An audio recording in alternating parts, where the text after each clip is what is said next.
Boa tarde a todos. Obrigado por participarem da nossa videoconferência. Vou passar rapidamente aqui pelos dados financeiros. Acho que a gente já falou bastante de crescimento de vendas, crescimento do e-commerce, crescimento de junho, e os destaques aqui de vendas, geração de caixa e posição de caixa líquido total. Vou, na página 23, passar um pouco sobre capital de giro. A gente tinha falado no último trimestre que a gente investiu no primeiro trimestre em capital de giro e que com a melhoria das vendas a gente já estava recuperando o patamar anterior. O giro dos estoques esse trimestre foi espetacular, né? A gente passou de um giro que ali entre março e abril estava na casa dos 90 dias para um giro agora na casa de 60 dias entre junho e julho, né? Então, acho que a gente está com a posição de estoques.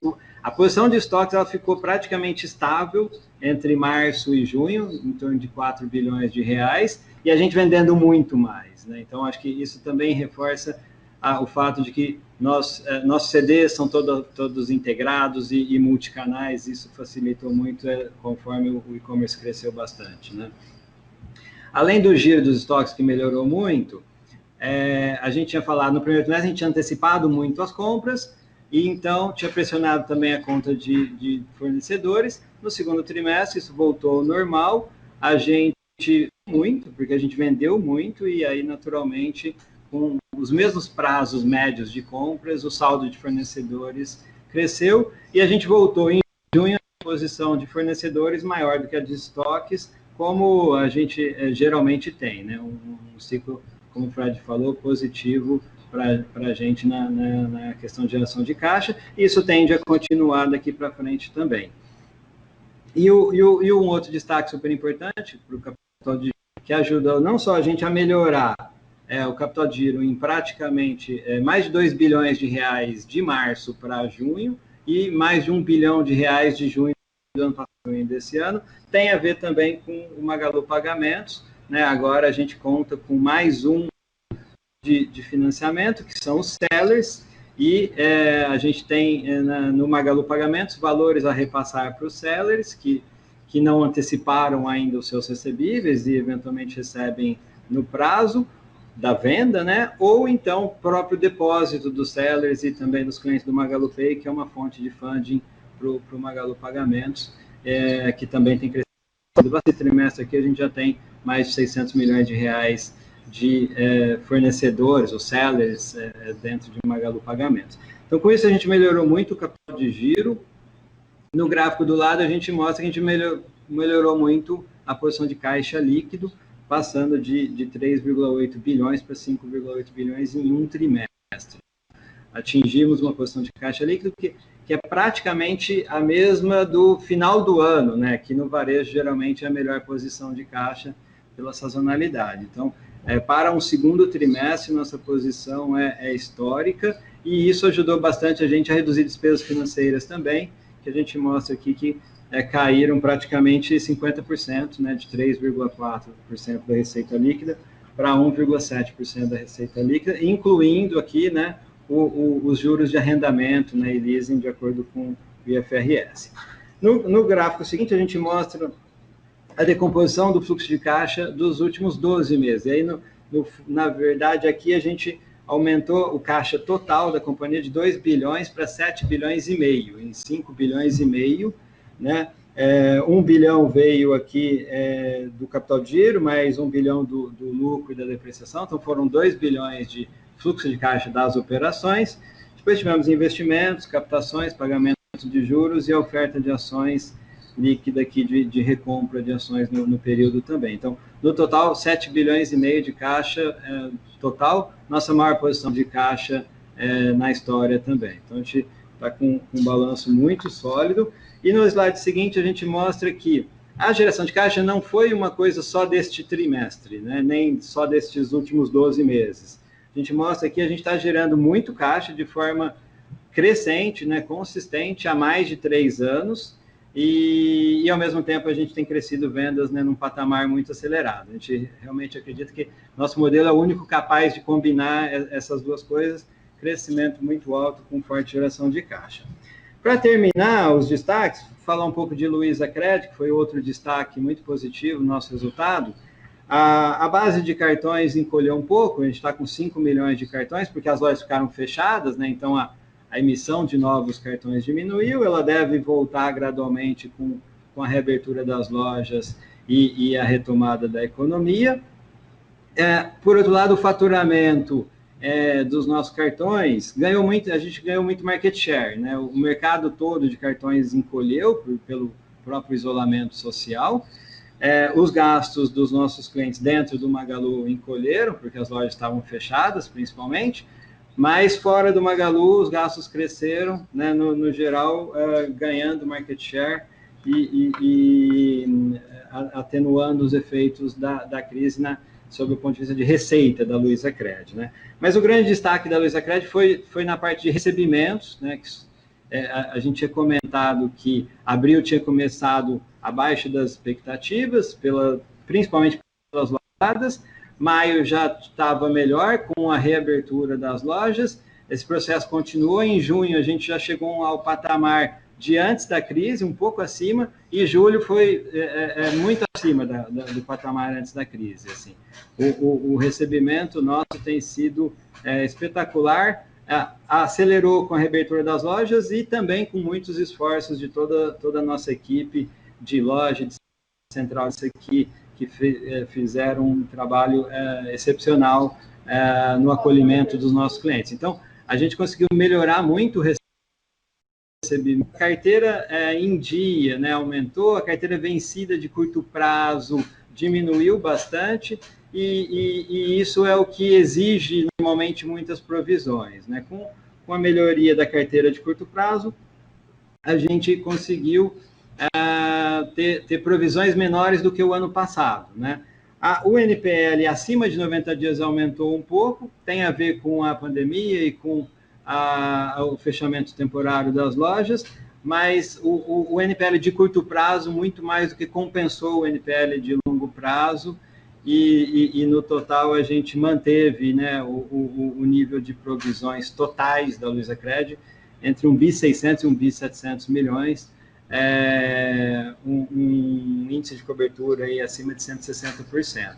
A gente já vinha falando que o resultado da Luizacred estava numa tendência de melhoria, né, desde o segundo semestre do ano passado, que já tinha sido melhor do que o primeiro semestre do ano passado. Esse semestre, essa era a mesma tendência. O ano passado, vocês se lembram, a gente estava num processo de crescimento muito alto, muitos clientes novos, então a gente estava constituindo muitas provisões em IFRS, muito acima das necessidades, né, em BR Gap, e agora essa tendência se reverteu, né, a Luizacred passou a ter lucro, teve 25 milhões de lucro no segundo trimestre, e no semestre acumula 35 milhões de lucro, um resultado bem melhor do que o do ano passado também. Então, foi mais um destaque do nosso resultado. Ela teve um comportamento parecido com o do Magalu, foi melhorando ao longo do trimestre e também seguiu melhorando ao longo de junho e julho, né? Então, estamos num caminho muito bom com a Luizacred também. Com isso, a gente encerra os destaques financeiros e toda a apresentação e estamos à disposição para a sessão de perguntas e respostas. Muito obrigado. Bom, eu queria enfatizar aqui que está toda a diretoria executiva, né? Estender meus agradecimentos também a todo o conselho de administração da companhia. A gente trabalhou muito próximo, tanto ao conselho em si quanto aos nossos comitês. Acho que a governança funcionou muito bem no período de pandemia, enfim, as decisões tomadas, captações, investimentos, decisões referentes às pessoas, muito suportada aí pelos conselheiros. Queria fazer essa menção e abrir para as perguntas. Senhoras e senhores, iniciaremos agora a sessão de perguntas e respostas. Para fazer uma pergunta via telefone, por favor digitem *1.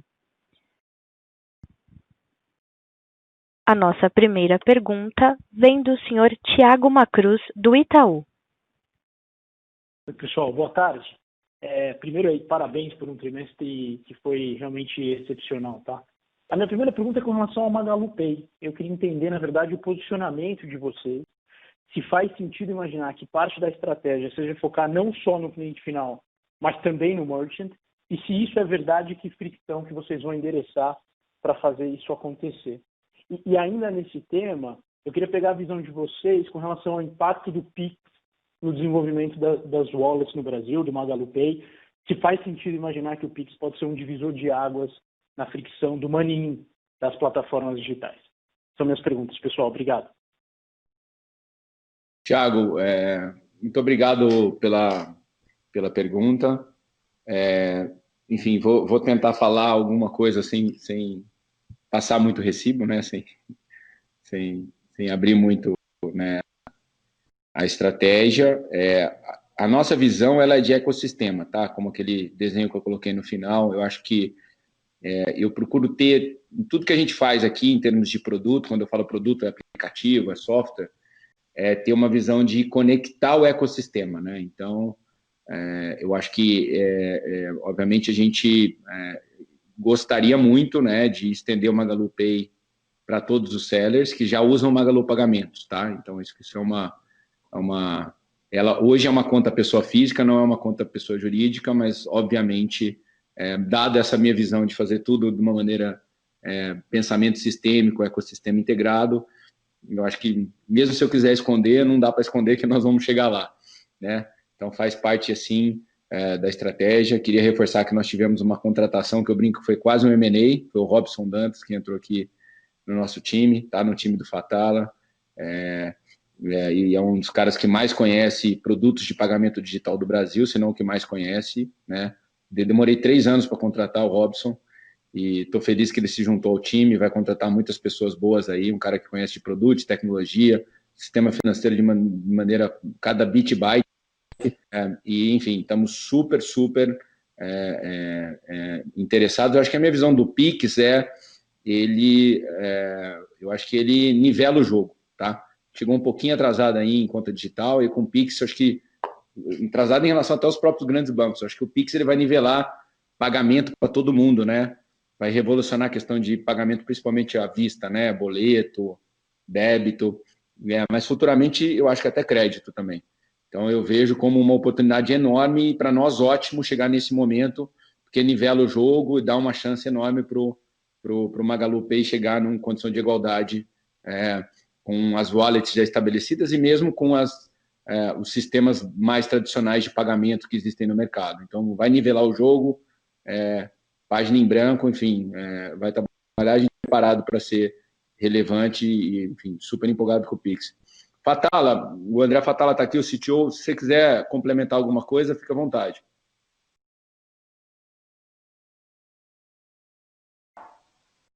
Bom, Fred, é bem nessa linha mesmo. A gente vê o Pix facilitando muito a parte de pagamento, né? Principalmente, a gente talvez veja a morte do boleto, que impacta muito no processo de venda do e-commerce. E a facilidade, como o Thiago comentou aí, da parte do cash-in para dentro da conta, né? Com o Pix a gente vai ter uma facilidade muito maior do processo do cash-in. Mas também não vejo a gente abandonar o que a gente já vem fazendo da parte de integração nativa aí com os bancos, porque a gente pode explorar isso no futuro também. Boa, pessoal, obrigado pelas respostas. Fatala, se eu puder aproveitar a tua presença, será que você pode comentar para nós com relação ao plano de vocês de abertura da plataforma, né? Esse foi um assunto discutido na época do Follow-on. Eu sei que vocês vêm trabalhando nisso de forma consistente. Será que você pode passar um update para a gente? Em que estágio vocês estão? Se isso ainda é uma estratégia de vocês? Acho que seria legal. Minha última pergunta. Obrigado. Obrigado pela pergunta, Thiago. Sim, desde o Follow-on a gente falou sobre a parte de começar a conduzir para ser uma Open Platform.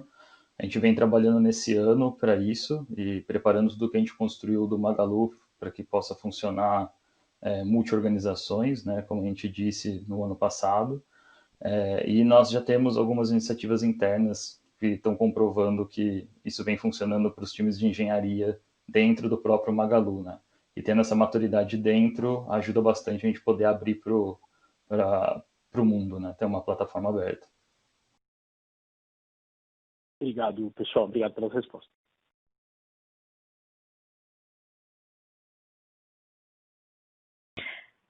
A nossa próxima pergunta será em inglês e vem do Sr. Andrew, da Morgan Stanley.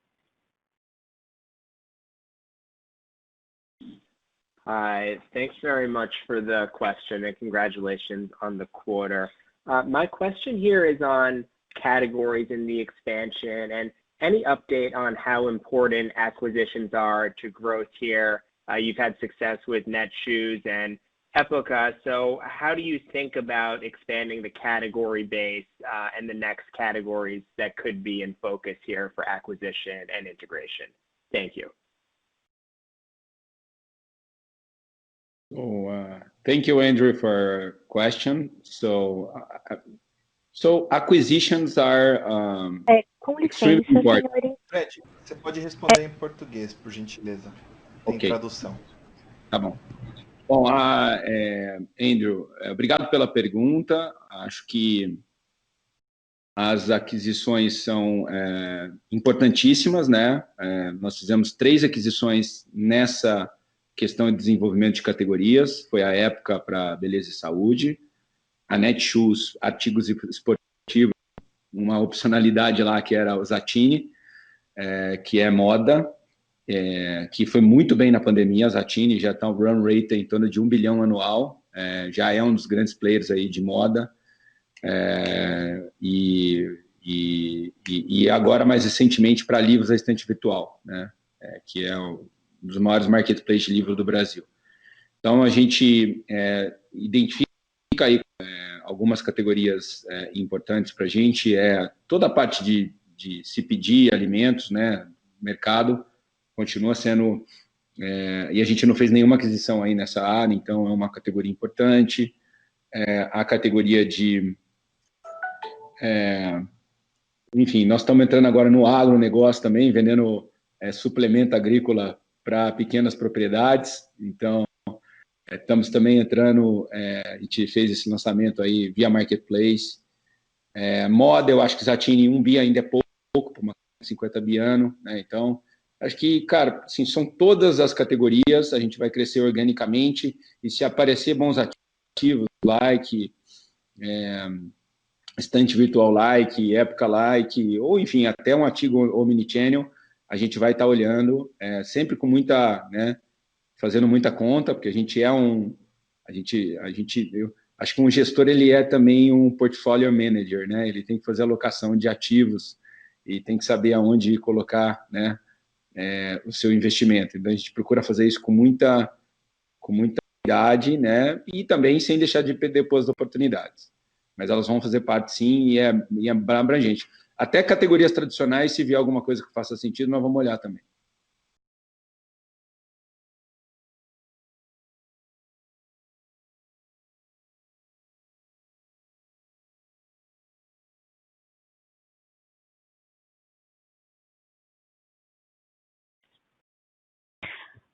A nossa próxima pergunta vem do Sr. Tiago, do Goldman Sachs.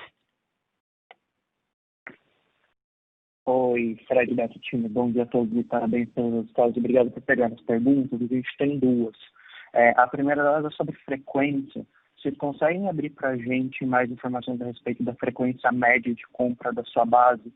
E, se possível, quantas categorias em média são adquiridas por consumidor e quais categorias trouxeram o maior número de novos clientes nesse trimestre?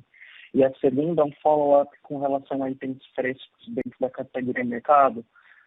Você, Fred, acabou de mencionar a M&A como uma potencial avenida de crescimento para a categoria. Como que vocês vislumbram o crescimento? Você acha que o principal foco e estratégia para adotar é via 1P, é via 3P? Como que vocês estão vendo as oportunidades para a categoria? São essas as perguntas. Obrigado. Tiago, obrigado pela pergunta. Acho que, enfim, M&A eu quis deixar a agenda bem ampla, né? São 5 pilares em categorias, como a gente quer ser one stop shop, podem ser todas, inclusive mercado, mas não exclusivamente. A gente não tem preconceito, a gente opera loja física, a gente opera online, a gente é omnichannel, a gente faz marketplace, então eu acho que a gente sabe fazer os 3 bem feito, né? Então eu não tenho preferência, enfim, na hora de tomar uma decisão no ativo, acho que tem que fazer sentido, tem que ter um racional por trás dele. Então, enfim, tendo enfim, a gente acreditando que a gente consegue pegar aquela base e a partir dela evoluir aquela categoria, a gente vai estar pegando, seja ela qual for, tá? Então, sem muita especificação aqui. A gente consegue operar os 3 canais, tá? 1P, 3P e loja física. A gente conhece, tá? Obviamente, categoria nova, nem tanto. Por isso que a gente, às vezes, faz aquisição, porque traz equipe que conhece a categoria nova. A gente também sabe o que não sabe, tá? A gente tem humildade para entender que, esse setor aqui, eu não entendo nada, vamos trazer o Márcio com o time dele para ver se ele ensina a gente a trabalhar essa categoria. Tá? É isso que a gente fez e acertamos, né, pelo resultado. Mesma coisa com a Época, mesma coisa com o EV e mesma coisa será com outros movimentos nessas categorias. Eu quero deixar claro, quando a gente faz uma aquisição, a gente olha 3 coisas. Tá? A gente faz uma due diligence financeira, que é super importante. A gente faz uma due diligence técnica, então Labs passa parte de todas as tecnologias due diligence. Então, se a gente vê que vai comprar um ativo que a tecnologia é muito ruim, a gente não entra, porque a gente não quer perder tempo aqui com um legado ruim, pesado, etc. E tal. Então, tecnologia é importante. Tá? E a gente faz uma due diligence cultural. Aquela equipe, ela vai fazer parte do nosso time, para mandar a gente embora, mas para complementar o time. Então, é quase como uma contratação mesmo, né? Então, você tem que saber se aquelas pessoas, enfim, têm base têm os mesmos valores, as mesmas culturas. Todas as empresas que a gente comprou, os times integraram como uma luva, já estão jogando o jogo, passando sem olhar, então isso é muito bacana, assim. Eu me orgulho muito disso e esse time aqui parece que está aqui desde a fundação. Com relação à frequência, ela aumentou um pouco, mas longe do que a gente precisa, né? Acho que a gente vem de um varejo de frequência baixa, né? E o nosso desafio aqui é gigante, olhando para frente, né? As categorias contribuíram, o mercado entrou, já é a categoria de mais venda, Netshoes também, mas a gente tem um job grande ainda para fazer, é um desafio grande para o nosso time aqui.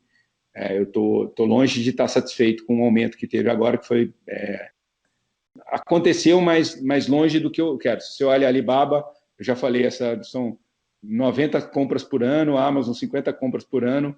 O Brasil está todo mundo abaixo de 10, incluindo a gente. Então, é muito pouco, né? A gente tem que evoluir bastante.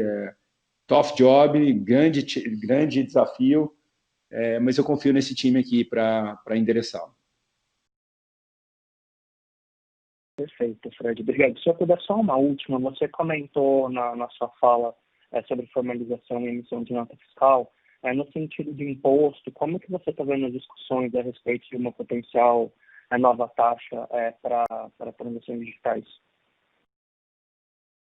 Eu acho que assim tem 2 coisas. A taxa para operações digitais, que vai ter como contrapartida, né, redução de custo de folha. Então, para nós não muda muita coisa. Assim, a gente paga tudo com imposto online, nossos sellers também. Então, para nós, enfim, diz o governo que não vai aumentar a carga tributária. Então, eu não tenho nenhuma restrição a ela, tá? Acho que a gente tem 35 mil funcionários, então a contrapartida do imposto digital for redução do custo de folha, pode ser que para nós seja até melhor ou igual ou não tão ruim, tá?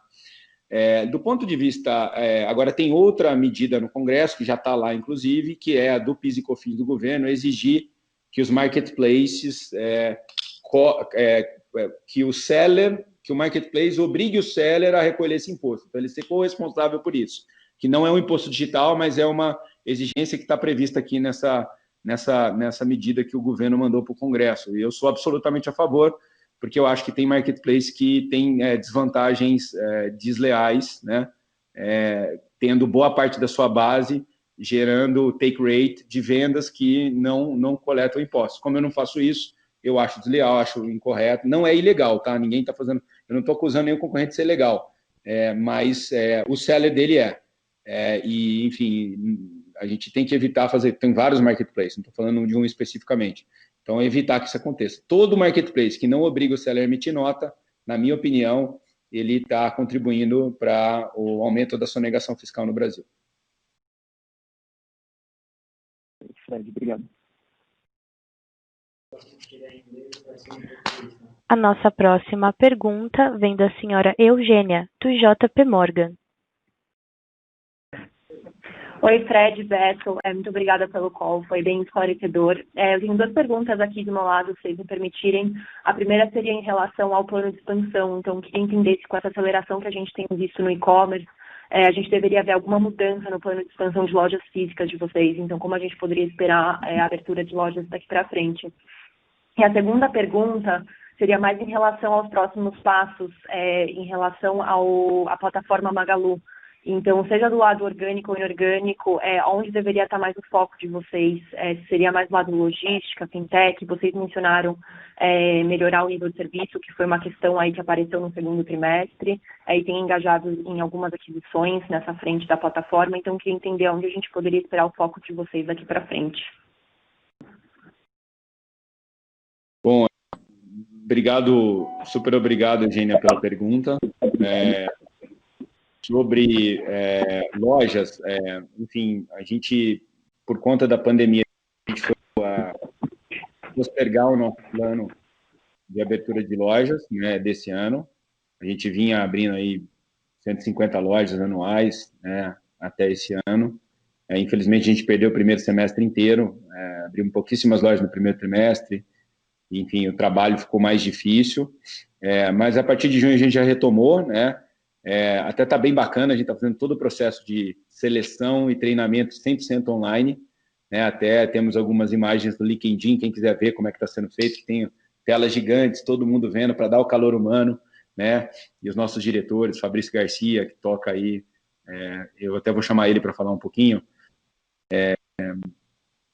enfim, fazendo treinamento online com esse time novo, dando um calor humano nesse mundo digital. Brasília, quinta-feira agora, vamos retomar forte expansão de loja, estamos super animados, não vamos conseguir fazer o que a gente fazia nos outros anos por conta da pandemia, mas agora no segundo semestre, quinta-feira agora Brasília, reabrimos quiosques lá da Marisa, no Rio de Janeiro, então super, super animados aí para retomar a loja, enfim, a gente acredita muito no nosso modelo omnichannel, enfim, vamos retomar. Fabrício, quer contribuir comigo aqui, complementar alguma coisa que eu não falei? Bom dia pessoal, bom dia Fred. Não, acho que você falou bem, a gente perdeu 6 meses praticamente esse ano, né? A gente entraria aí em novos mercados, mas a gente conseguiu manter a entrada em Brasília, depois de amanhã a gente está entrando lá, um mercado fortíssimo no Brasil, né? A gente deve encerrar o ano aí com mais de 200 quiosques da Marisa operando, né? Lembrando que a operação está um sucesso. A gente entrou no Rio, vamos entrar agora no sul da Bahia, já estava no Conjunto Nacional lá em Brasília com o quiosque, agora a gente vai chegar com loja, e o ano que vem a gente deve acelerar, entrar em mais novos mercados, né, Fred? Então, a gente deve manter o pace aí de abertura de loja no ano que vem, com certeza. Obrigado, Fabrício.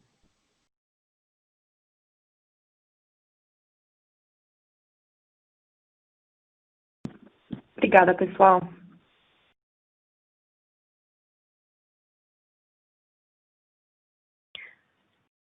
A nossa próxima pergunta vem do senhor Gabriel, do Santander. Oi, pessoal, tudo bem? Primeiramente, também aí parabenizar pelos resultados, pelo trimestre surpreendente aí, positivamente. Eu acho que eu queria fazer uma pergunta até um pouco mais técnica. Pensando aí em termos de velocidade de entrega, vocês chegaram naqueles 35% de same day também, aí, que acho que foi um bom highlight aí do resultado.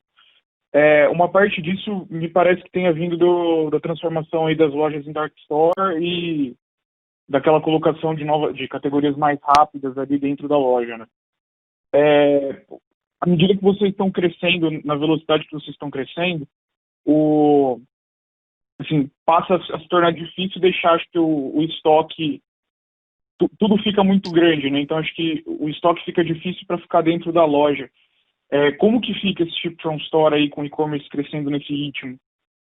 Vocês vão ter que abrir dark stores puras, sem varejo, ou mais mini hubs? Como que fica essa expansão logística?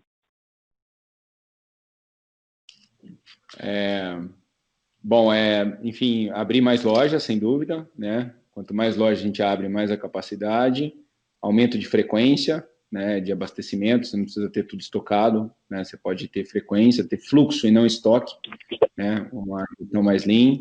enfim, aí eu estou muito confortável que a gente vai conseguir ampliar esse número olhando para frente, com aumento de ativo, mais tecnologia, mais frequência de abastecimento, inteligência, né? A gente não está preocupado aí com batendo um teto de capacidade. Tá certo. Muito obrigado. Obrigado você pela pergunta. A nossa próxima pergunta vem do Sr. Richard, do Bradesco. Boa tarde, pessoal, e parabéns também pelos resultados.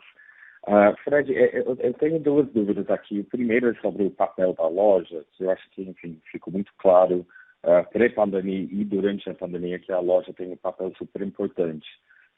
Vocês passaram a usar essas lojas como dark stores quando elas estavam fechadas.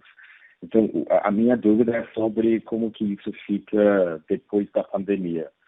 Se vocês têm espaço para operar a loja normalmente e usar ela como dark store, e além disso começar a fazer click and collect para produtos da Netshoes e dos sellers no 3P.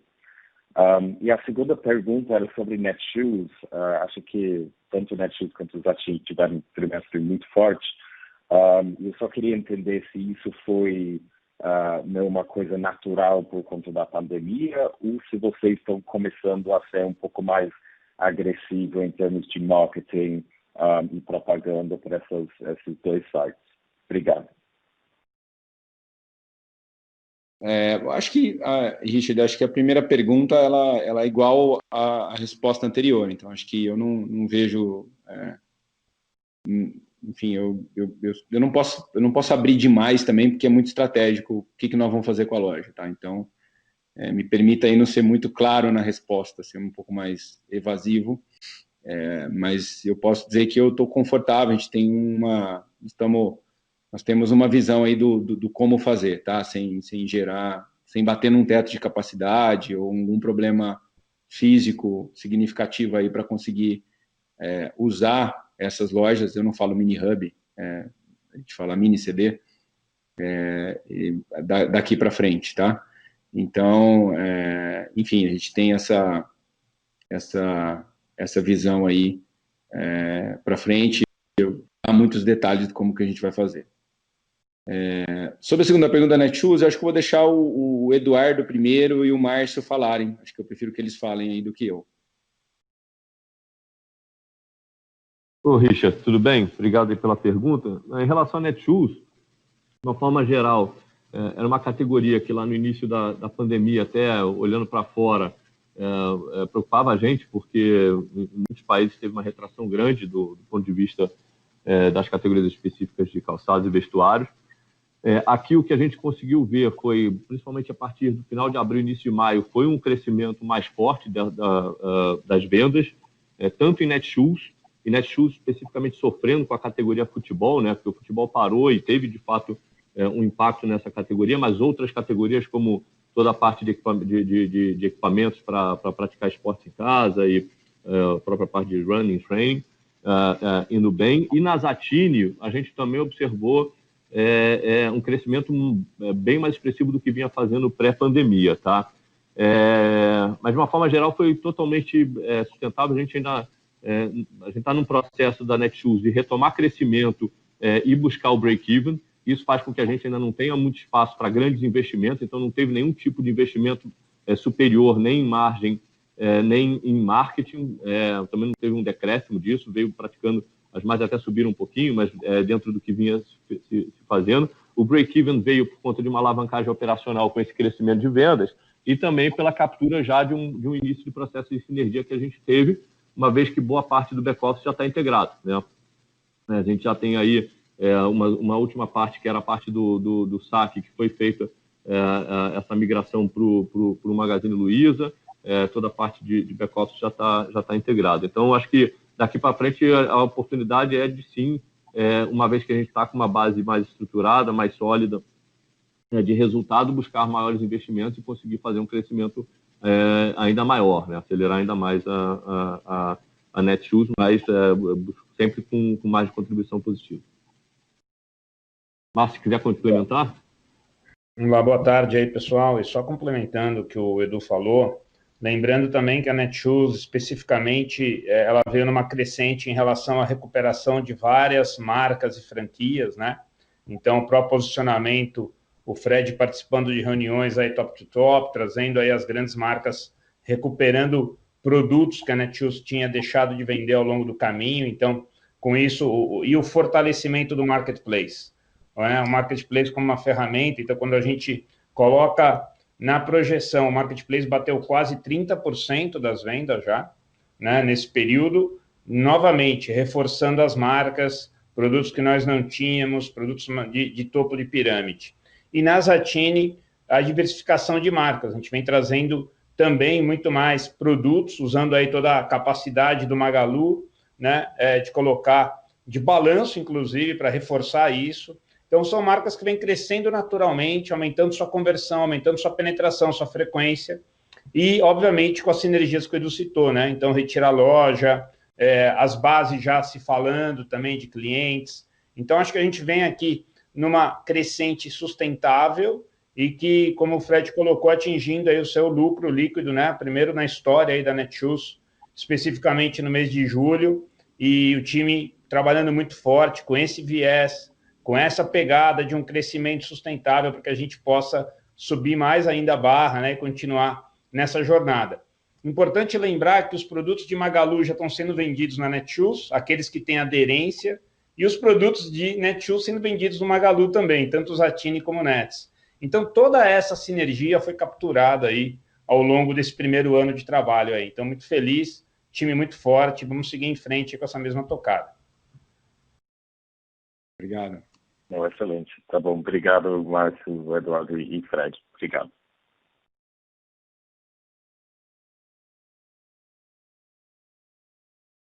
A nossa próxima pergunta vem do Sr. Vitor, do Banco Credit Suisse.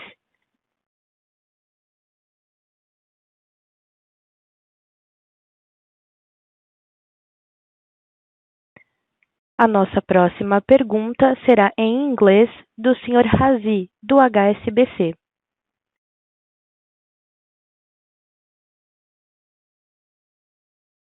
Hi, Fred, Beto, and team. I had a question on Magalu as a service.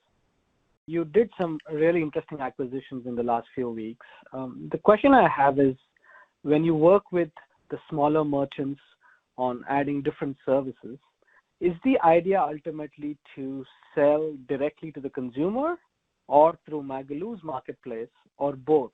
I just wanted to check what your longer-term vision for helping the smaller merchants is.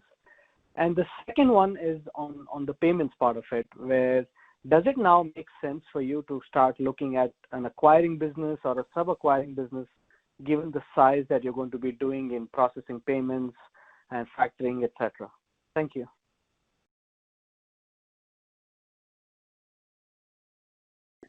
Bom, vou responder em português, Ravi. Obrigado pela pergunta.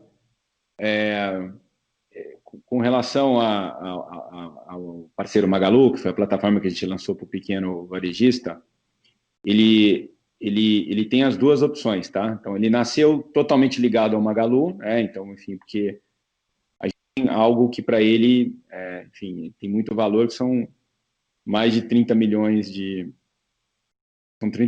usuários no app e 55 milhões em todas as plataformas digitais. Então, botar o produto dele para 55 milhões de clientes enfim, é uma maneira de ajudar ele a trazer novos clientes para a plataforma dele, tá? Mas tem a opção dele também usar a plataforma para atingir os clientes deles. A gente tem algumas funcionalidades no parceiro Magalu que ele pode vender diretamente também, e são funcionalidades que a gente vai melhorar com o tempo.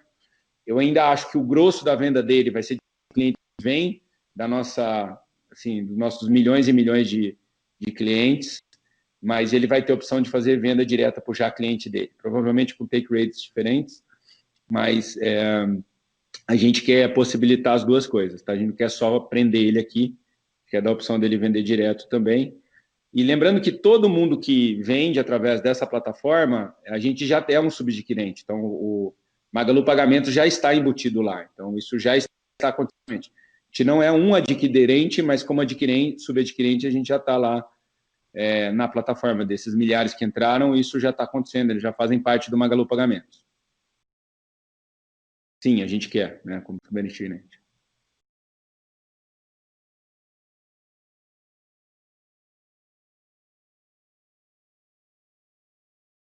Thank you. That's helpful.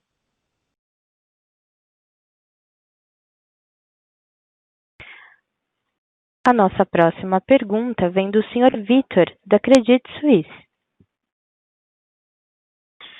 Bom dia a todos, pessoal. Obrigado por pegar a minha pergunta. Tive uma falha aqui na comunicação. Eu tenho, na verdade, algumas perguntas rápidas. A primeira delas é o seguinte. Eu tenho a impressão, olhando de fora, que a situação daquele varejista dedicado, né, principalmente ao comércio físico, ficou muito mais difícil ao longo dessa pandemia. Então, eu queria entender um pouquinho de vocês, como é que vocês enxergam a situação desse varejista físico competidor de vocês e como é que isso pode, eventualmente, ajudar na aceleração do same-store sales, né, ou eventualmente até numa consolidação desse varejo físico. E um segundo ponto voltando um pouquinho na discussão de M&A. A gente viu a companhia muito focada em fazer M&A no online, nessa construção da plataforma, executando de maneira muito bem feita, né, todos os últimos M&As, mas ao mesmo tempo o Fred comentou que, enfim, vocês estão olhando tudo, né, vocês não menosprezam também o varejo físico. A minha provocação aqui dado que vocês estão olhando novas categorias, faria sentido a gente ver a Magazine fazendo compras no varejo físico em outros segmentos do mercado também? Ou não? E o último ponto rápido é a discussão do projeto de loja física da Netshoes. Em que pé está isso, se isso de fato ainda continua no radar ou não. Obrigado e parabéns pelos resultados novamente.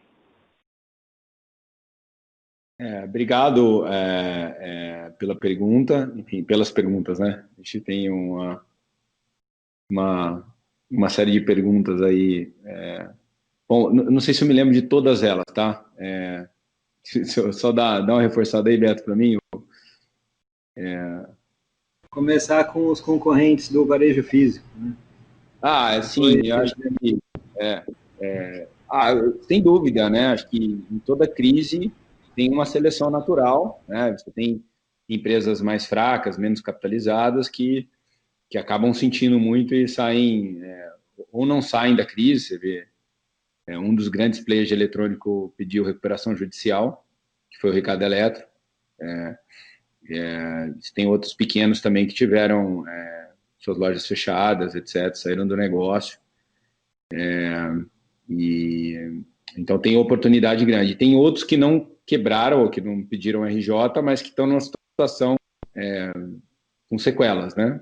Então isso é uma oportunidade para aquele varejista que tem uma operação redonda, capitalizado, que tem produtos para ganhar market share, né?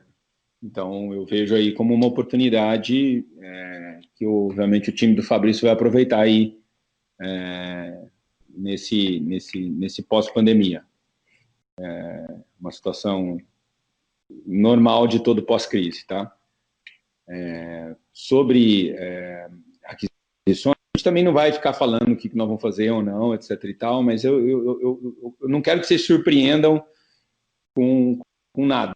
A gente tem quando você é um ecossistema, a amplitude das empresas que você pode comprar, ela é muito alta, né? Você pega, vamos falar a Amazon mesmo, ela comprou uma empresa de robô, que aqui é robô de CD, comprou diapers.com, comprou Whole Foods, que é físico. Então, a roupa, você pega lá, ela deve ter feito umas 50, 60 aquisições, muito mais do que isso. A Alibaba, a mesma coisa, fizeram várias aquisições. É muito amplo o espectro, né? Quando você tem uma visão tão abrangente quanto a nossa, não é qualquer peça que se encaixa no quebra-cabeça, tá? Pode ser peças de todos os setores, de todos os formatos, mas não são todas que se encaixam no quebra-cabeça. Se a gente vê que ela se encaixa no quebra-cabeça, a gente vai trazer ela para dentro, né? Então, assim, a gente pode comprar, enfim, todo tipo de empresa, e, mais uma vez, a única coisa que eu falo, não se surpreendam. Sobre loja física de Netshoes, eu não vou nem chamar o Márcio, porque, enfim, esse é um assunto que a gente também não vai declarar antes se a gente fizer ou não, a gente ainda está em estudo. Perfeito, Fred, obrigado.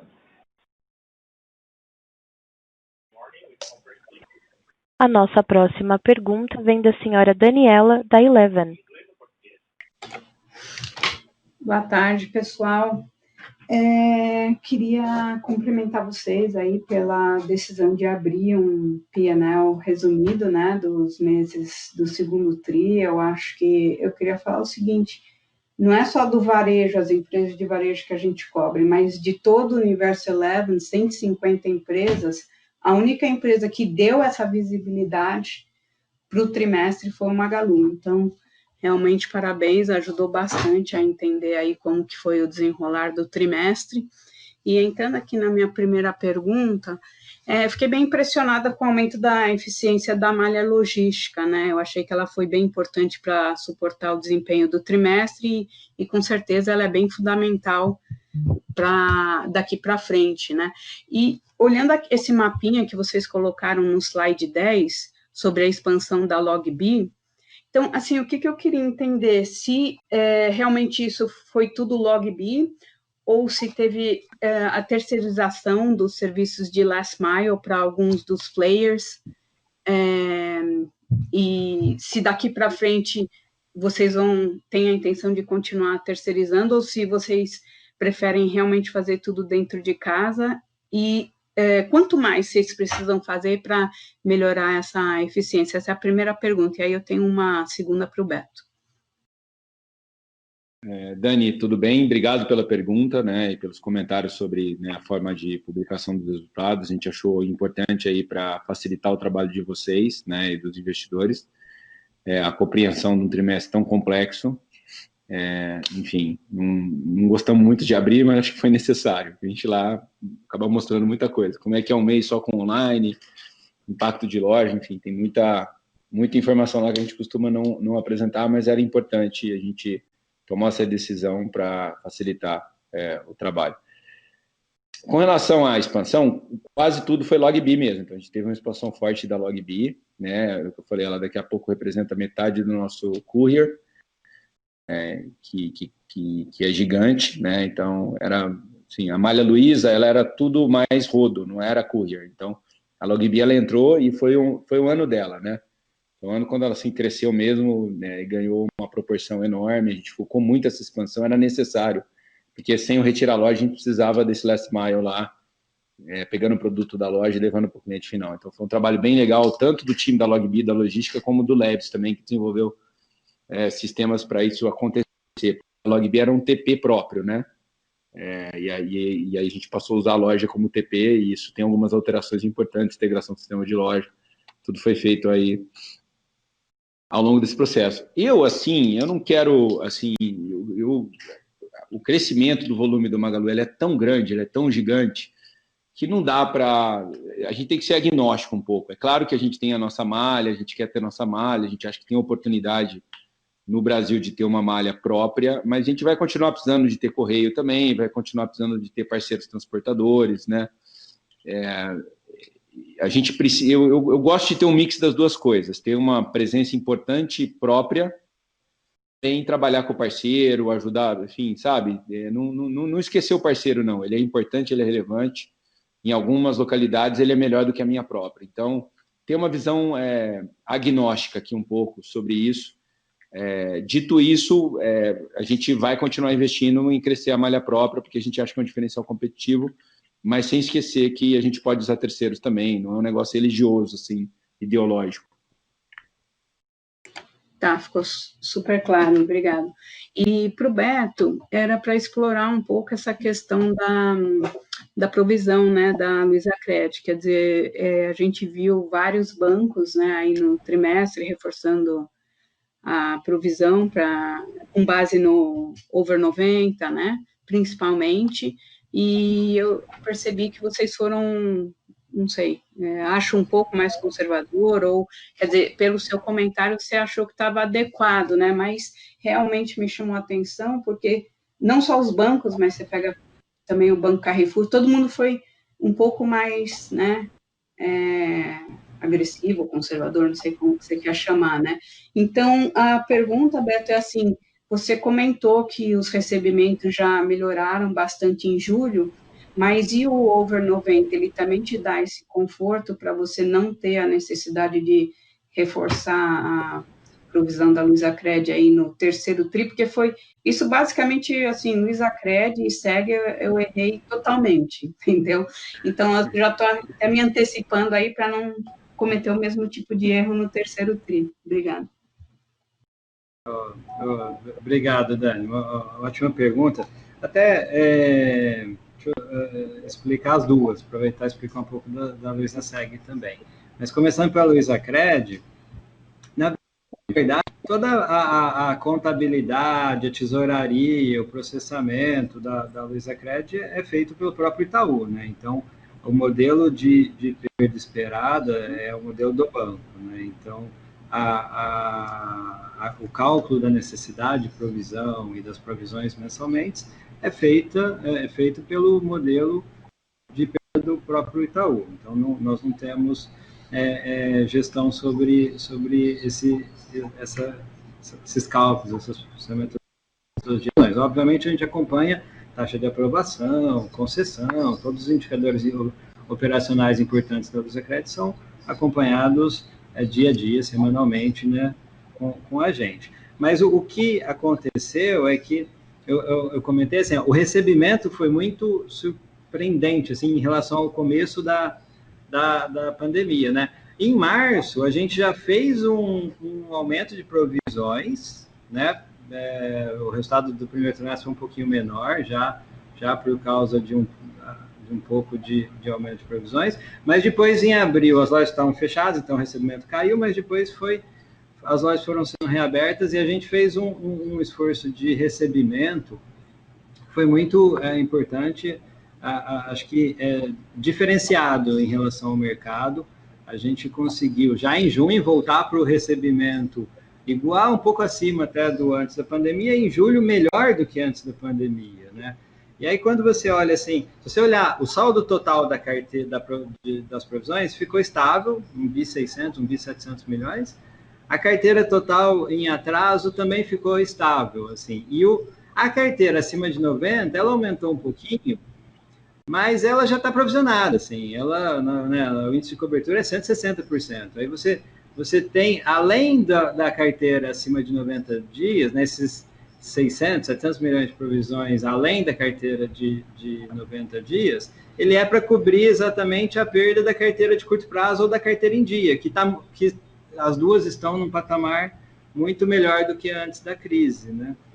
Então é isso, assim, a tendência é muito positiva mesmo, o julho continua na mesma tendência, Dani, recebimento em alta, provisões menores do que o ano passado, e muito pelo esforço do recebimento todo.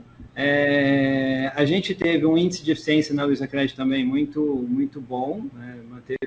A gente fez um trabalho também de redução de despesas muito grande, manteve o índice de eficiência ali em torno de 40%, que é um dos benchmarks, e agora é retomar crescimento, retomar venda de novos cartões, retomar a participação da Luizacred gradativamente no nosso negócio, conforme as vendas vão crescendo, as lojas foram, né, a maioria já reabertas e tudo. A gente está bastante seguro, né, a inadimplência foi totalmente sob controle e bastante confiante no resultado da Luizacred e na projeção para o curto, médio e longo prazo. E uma outra coisa sobre a Luizaseg, o que aconteceu foi que a gente apropria a receita da Luizaseg pro rata. E aí, como as lojas ficaram fechadas, a gente vendeu menos seguros, a gente teve menos despesas de vendas, né, de seguros. Então, acabou tendo um pouco desse efeito, um pouco temporal, né? Na medida em que as vendas voltam, as despesas de comissões e marketing para vender seguro voltam também, mas esse trimestre teve esse benefício de ter receita e ter ter um patamar de despesas menor. Ah, entendi. Tá. E se me permitir uma terceira pergunta, que é um follow-up, eu acho que pega um gancho nessa seu segundo comentário da Luizacred, também uma coisa que me chamou a atenção foi o fato de vocês conseguirem manter um crescimento, foi de 25% na receita de serviços, e vocês atribuem isso a receitas aí do Magalu Pay e do Marketplace. Você acha que daqui para frente, já que as lojas reabriram, essa linha pode performar ainda melhor, que ela ficou em torno de 5% das vendas, né? Ou seja, mesmo com as lojas fechadas, você conseguiu manter essa contribuição, né, nas vendas totais. Então, isso também me chamou bastante atenção, né? Porque a gente sabe que o serviço tem uma margem muito boa, né? Isso, muito bom, com certeza, Dani. Aí, no varejo, né, a gente, de fato, sempre teve mais receita de serviços nas lojas físicas e menos no e-commerce. Então, esse trimestre, nas lojas físicas, de fato, a receita de serviços diminuiu, mas foram aí bastante compensadas pelo crescimento da receita de serviços do e-commerce, né, do marketplace, principalmente Magalu Pagamentos, né? Então, indo para frente, a tendência é positiva, né? As lojas reabrindo, a venda de serviços voltando nas lojas físicas e o marketplace crescendo e o Magalu Pagamentos crescendo mais ainda, sellers antecipando recebíveis de forma automática, cada vez maior. Então, a tendência da receita de serviços é positiva também, Dani. Obrigada, gente. Parabéns de novo aí pelos resultados. Obrigado. A nossa próxima pergunta vem do Sr. Robert, do Bank of America. Boa tarde a todos e parabéns pelo TRI.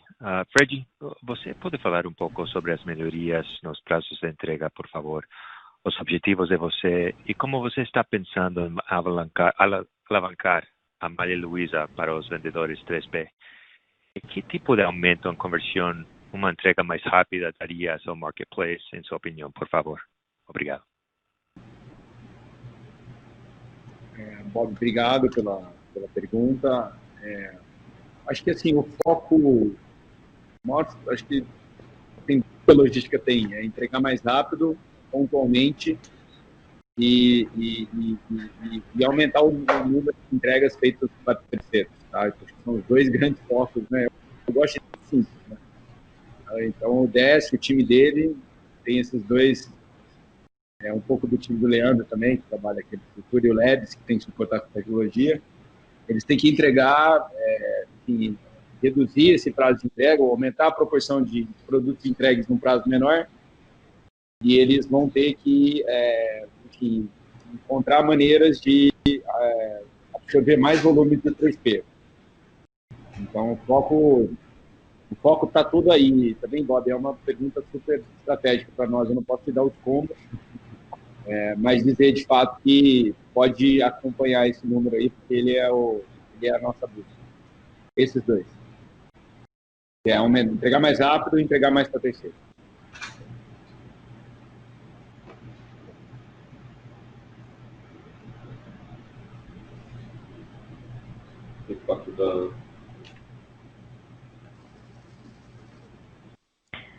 A nossa próxima pergunta vem da senhora Gabriela, da BLK. Bom dia a todos. Obrigada por pegar a pergunta. Eu tenho uma pergunta, assim, a quebra que vocês deram do TRI foi super bom. Na verdade, no primeiro TRI vocês tinham antecipado um pouco abril e maio.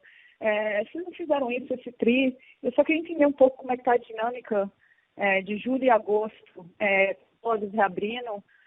E se vocês estão vendo o fluxo indo de volta para as lojas físicas, como é que está esse planejamento e o Click and Collect, os outros formatos de entrega que eram mais relevantes antes, que diminuíram um pouco durante o lockdown, estão voltando. Se vocês puderem comentar sobre isso, seria ótimo. Obrigada.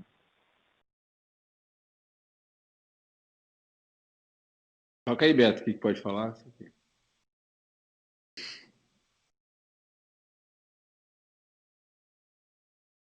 Tá no mudo, Beto. Tá mutado, Beto. Gabriela, obrigado pela pergunta, Gabriela. Assim, infelizmente a gente não divulgou o número de agosto, né, como que especificamente qual que era o crescimento, mas a gente fez questão de divulgar o número de julho, que foi super importante, manteve um ritmo de crescimento muito alto, e a tendência é a mesma, né, para o final do ano. Agora, em agosto, a gente está com mais lojas reabertas, né, mais de 95% das lojas abertas. A tendência do e-commerce é de crescimento acelerado, assim como a gente acelerou e mudou de patamar, e os consumidores passaram a comprar muito mais online, a gente está aproveitando bastante essa onda. Então, a tendência é muito positiva. Acho que a gente deu um pouco de cor já sobre essa tendência, sem dizer especificamente o número, né? Mas estamos muito animados aí com todas as iniciativas, tudo que a gente está fazendo ao longo de agosto também. E a outra pergunta era, tinha mais uma, era sobre agosto. Retira a loja. E foi com muito boa, assim, de fato, durante o segundo trimestre a gente ficou quase que o trimestre todo sem essa modalidade que sempre foi super relevante para a gente, tanto do ponto de vista de entrega mais rápida, quanto do ponto de vista de custo de frete, né? Então, com certeza, ela acabou afetando o nosso nível de despesas, né, no segundo trimestre, e na medida em que as lojas iam sendo reabertas e a gente tinha uma segurança de que a loja não seria novamente fechada, né, para não ter impacto para o nosso cliente, a gente foi reativando o Retira a Loja. Ele está cada vez maior e em breve, com certeza, ele voltará para o patamar antes da pandemia, que, vocês lembram, era 35%, 40% das nossas vendas online, e agora com a adição do Ship from Store, que também é rápido e barato, né? Como Retira a Loja, e aí, nesse caso, na casa do cliente. Então, a volta do Retira a Loja mais o Ship from Store, juntos, melhoram bastante nossa logística, nosso prazo de entrega, nosso custo de entrega, e vão ser um diferencial nosso novamente no segundo semestre. Ótimo, obrigada. Obrigado.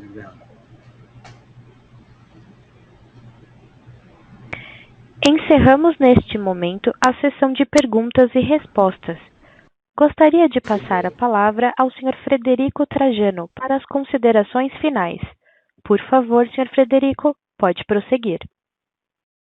Queria mais uma vez agradecer a todos por participarem do call, um agradecimento especial aí a todo o time do Magalu, incluindo o Conselho de Administração. Muito obrigado, um grande abraço.